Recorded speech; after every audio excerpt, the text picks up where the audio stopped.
الحمد لله رب العالمين والصلاة والسلام على المبعوث رحمة للعالمين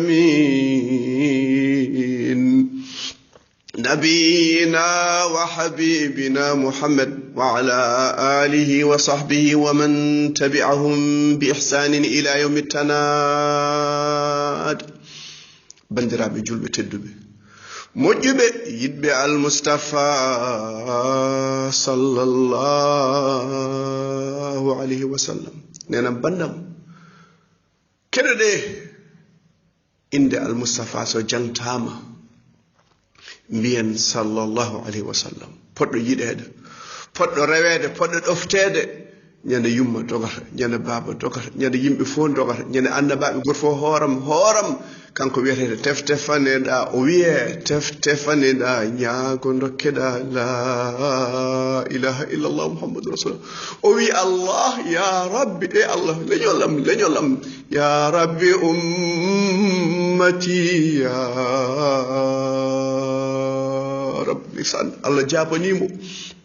الله يما ولا سوف يعطيك ربك فترضى الله يما ولتن المصطفى صلى الله عليه وسلم إلا يلمكم ما يدو شركناني ناتي الجنة ولنا نور يا نو بنغرتان لا إله إلا الله بنغرتها جنة عثمان بنغرتها أبدا الله ننتون المصطفى ننتون أنا ولا برومونات أدياد حور العين ديسان روبت أن تغنى إسبيسيال تغنى أون ما يدو شركناني Allah tagi rewbe an jeybe wendu aljanna wendu sangara wendu ndiyam wendu kosam ton ala interdit hunde fo en yamirato aljanna to woni ko adi fo bede wasiyede horam e hulde jomiraado subhanahu wa ta'ala mojjo foti ko hersede woni Allah dokkowo cuurowo koltinowo cafrowo orokuma bibbe orokuma yumma orokuma baba o don foti hormede malakum la tarjuna lillahi wa qara ko hadi en kormara ko Allah sa jodi may ceerno mo korbida kofoda yetta sigrato ngoppa toyne e padema Allah non en yiya en omo nana en omo ƴeewa en omo andi ko ñuubiɗen omo andi ko cuurɗen omo andi ko mbaɗɗen jeeri e waalo enen poti hulde Allah e hersude Allah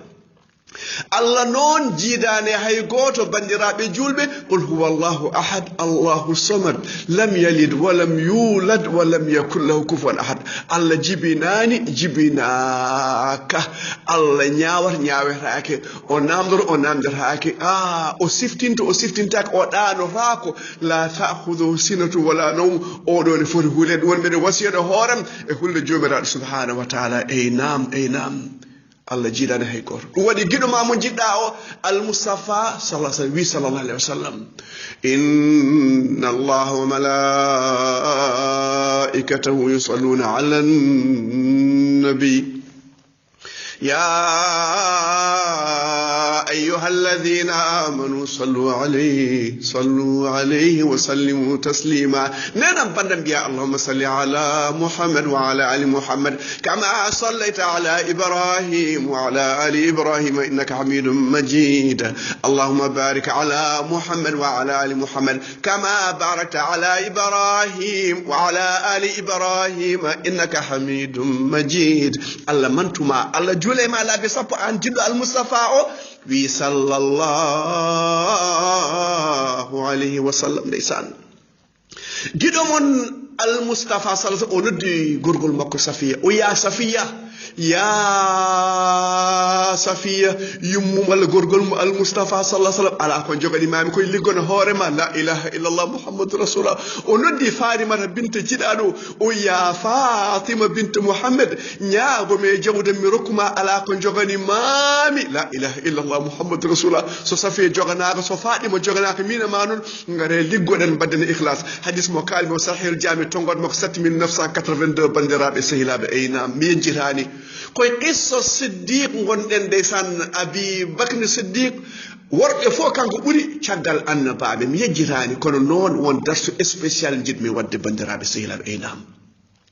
Aboubacry somo juulanno e dande tati ɓinne ko wayno tisbar walla takusan o wiya so caggal o jangi faati o wiya rabbana la tuzi qulubana ba'da id hadaytana rabbana la tuzi qulubana la ilaha illallah. So Aboubacry duwimo oɗo duwa mina man o wi Allah caggal nde mbaɗɗa min julɓe caggal nde min dañi Qur'an caggal nde min jii sunna caggal nde min dañi sunna hoto min guura hoto min goppu ɗum hamin guura hen min maaya hen ɗum woni mbiyen allahumma tawaffana muslimin ala sunna allahumma ahyina muslimina ala sunna yo Allah wurnu en e juule ngoni julɓe eɗen gone sunna seɗen maaya kadi maayen eɗen gone sunna bandiraɓe sehilaɓe eynam sa yalti galle mum aɗa juuro bande ndeysan malaykaji belto hen Allah welto hen aɗa juuro bande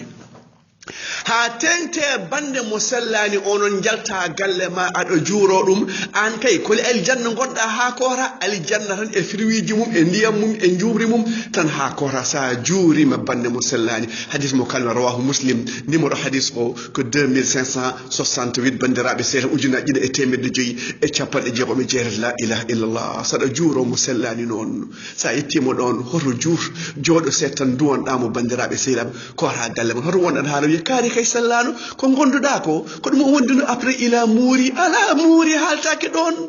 a haalat kene softinamo i an ko gonduɗa ko kay labas tahuran an gonɗa koye aljanna an gonɗa no bakkaruji ma laaɓi kaari en ko ɗum wonduno wallahi o selli o nawlirini i wona debbo makko rokkimo ƴiƴam tan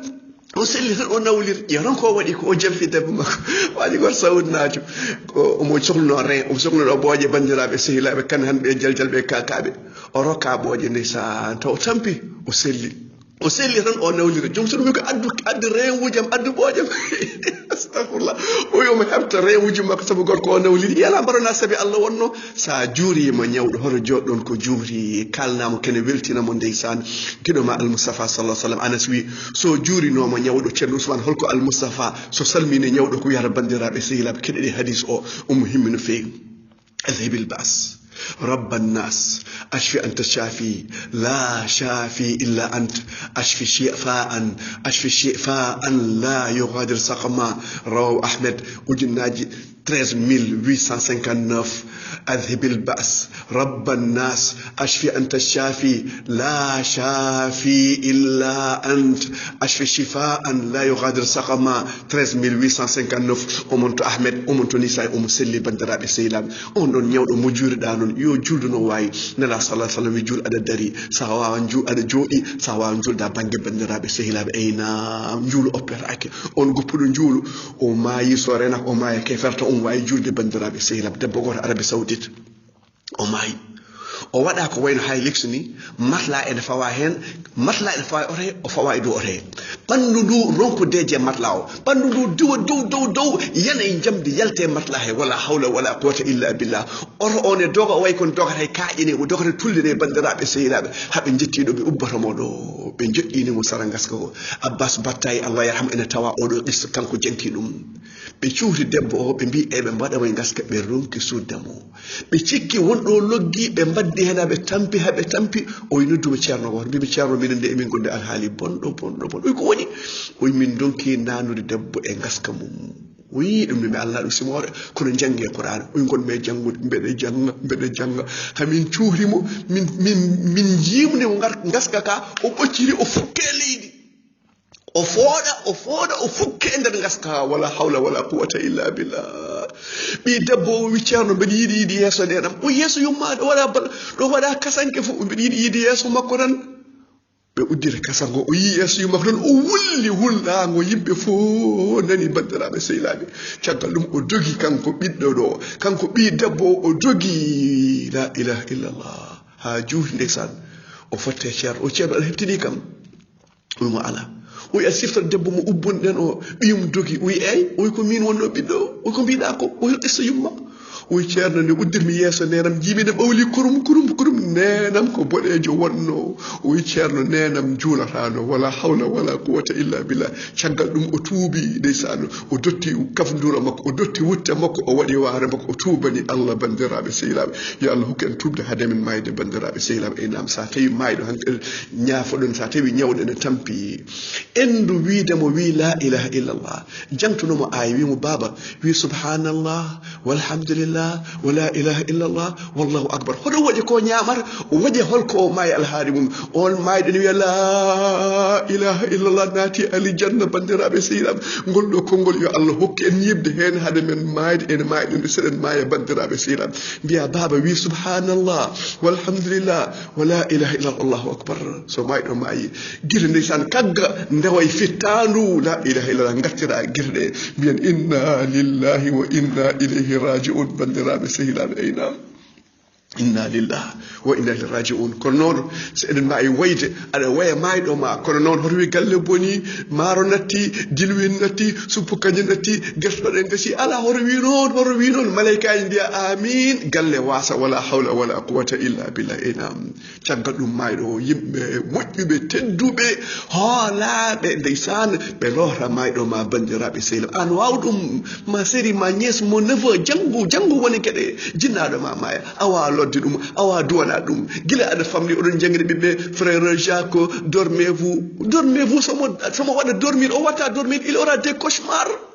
jangguin mo falak jangguin nas et mon chéri argay jangguin mo un sourate jangguin l'enfant un sourate pour hado dañde des cauchemars et pourquoi ana wa un sourate awawa sourate jangguin mo falak jangguin nas jangguin mo duwade sa maayi o duwanama so anda julde o wawa duwade sa maayi o duwantakoma guiɗo mon al Mustafa sallallahu alaihi wa sallam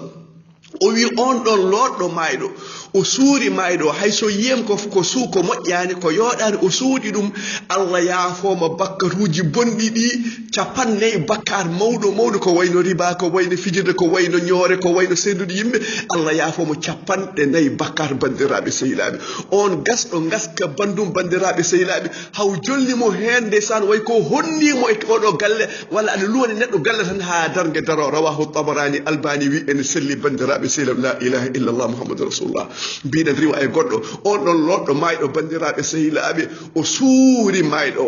o yaafama laabi 50 o yaafama laabi 50 ndeysan sa hottani a hettani bande mayɗo noon kasanke noon ñande dargue daña suwa les meilleurs suwa bandiraɓe sehilaɓe sundu sin wasabaraqel fil jande bandiraɓe sehilaɓe suwa ɓurɗo moƴƴude o ko on Allah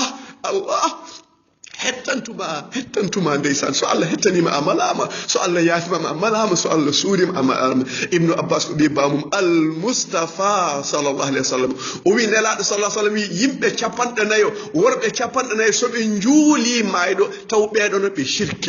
shirkinani eɓe tefana mayɗo o bandiraɓe sehilaɓe la ilaha illallah muhammadou rasulullah inam sa yeehi janayso bandiraɓe julɓe a juule janayso a dañi qirat foti kono hayre montagne gelbani e baraji sa juuli mayɗo a ubbi mayɗo a dañi qiratani kaaƴe ɗiɗi mawɗe baraji bandiraɓe sehilaɓe eyna ceerno Ousmane mballa debbo ene wawi julde mayɗo debbo ene juula mayɗo noon seeɗaɓe mbi tawi koye jama walla e nder suudu makko mayɗo ɗon wonɗon aɗa wawi julde makko debbo wiyata ko rewata e janayse ndeysan Ummu Atiya ndeysan o wi min kaɗama yaade janayse kono noon tengtinaka Ummu Atiya Nasiba bente Kaab qalat o wi min kaɗama noon rewde janayse kono noon tengtinaka firti ene sella debbo juula mayɗo wona e jama walla nder galle makko bandiraɓe sehilaɓe aynam ceerno Ousmane joni noon so baye boy yeehi mon oncle yeehi mo jiɗɗa yeehi ndeysan holno julɗatamo ndeysan ñande fo bawɗo duwa o yo duwa o mo wawa yawi allahumma fila wa rahmu ngare janggen duwa o janggen juulo janggen wirdu al Mustafa sallallahu alaihi wa sallam aynam ene yurmini ndeysan jaamu jiɗɗa tan ene yalta aduna ala ko mbawɗa hen ko ɗon Allah wi falawla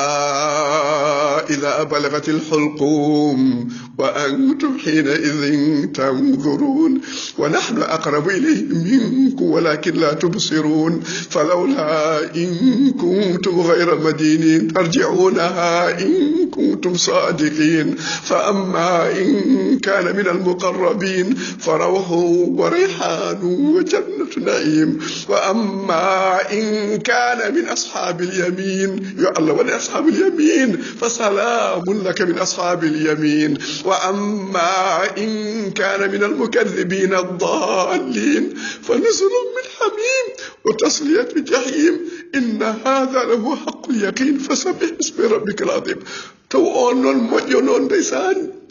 jom yaminen omon waɗa farillaji omon waɗa nafilaji omon sakko omon waɗa ko yamirago on koye ɓadiɓe jomiraɗo ɓadiɓe ɓeeto ko banggue nano on noon baɗɗo shirku omon waɗi bida omon ɗisa omon ubba o liggima o jamfima o ñaami ga riba o fiji ga en o jamfima debbo janano wala hawla wala quwata illa billah